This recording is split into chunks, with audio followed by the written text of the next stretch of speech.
Steph Curry still out nursing a shoulder injury. His pops is in the building, which means the Charlotte Hornets are in town taking on the Warriors. No Steph, but be clear, Golden State put on a show for Del Curry and anybody else that wanted to watch. You saw Jordan Poole at the rim, and also Klay Thompson lighting it up from the perimeter. Thompson scored 20 of his 29 points in the first half of this basketball game. Hornets up by 10, second quarter.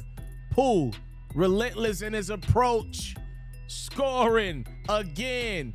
And then Klay this time gonna get the pass from Lamb, and somehow, some way, for his team in this basketball game, Klay Thompson made a play, just flings it up there, couldn't even see the rim. His splash brethren, Steph, is left in disbelief from the bench. Warriors up as we go into the locker room, third quarter.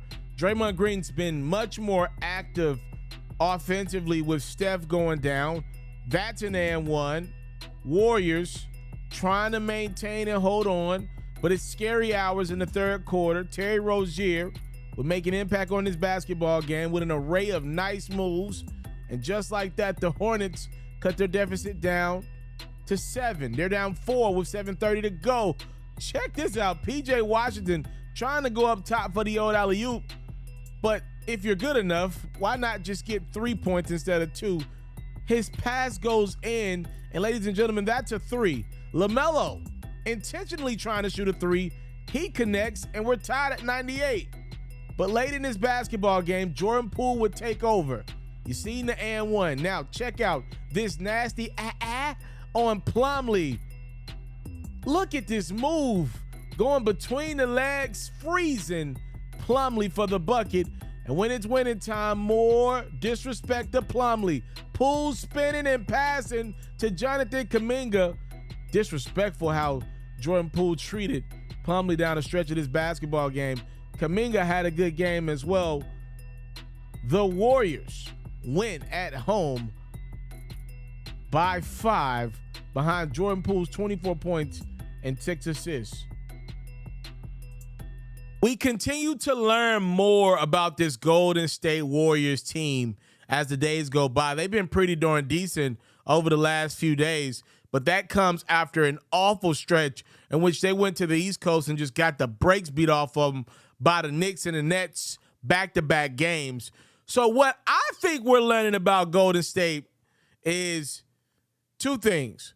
They're an awful road team, but they're not necessarily an awful team against young teams, right? Like, in theory, you would think the Warriors would just be dead to right. If they're going to be bad on the road, you'd think it's just a motivation thing, right? Like, they're just unmotivated to play basketball in the months October, November, December. They're probably going to turn it around after All-Star break and try to make their push March, April, right?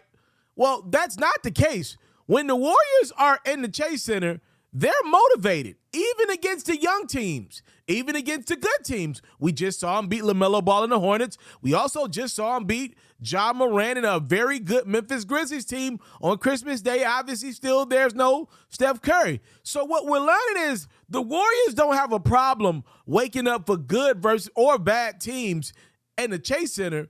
They just don't wake up for anybody on the road.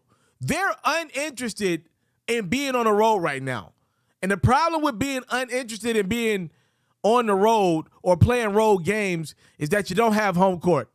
The Golden State Warriors have put themselves in a spot where they're gonna most likely have to win playoff series without home court.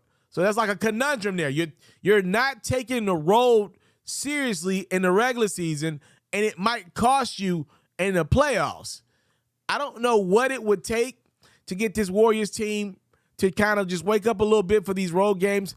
I say maybe a trade or 2 will maybe wake things up, shake things up. You don't got to trade one of the marquee guys. You're obviously not trading Steph right now. You're not going to trade Klay or Draymond, not right now. It ain't worth it. For what they give to the team, you're not going to trade them right now. You can't trade Jordan Poole with the way he's balling.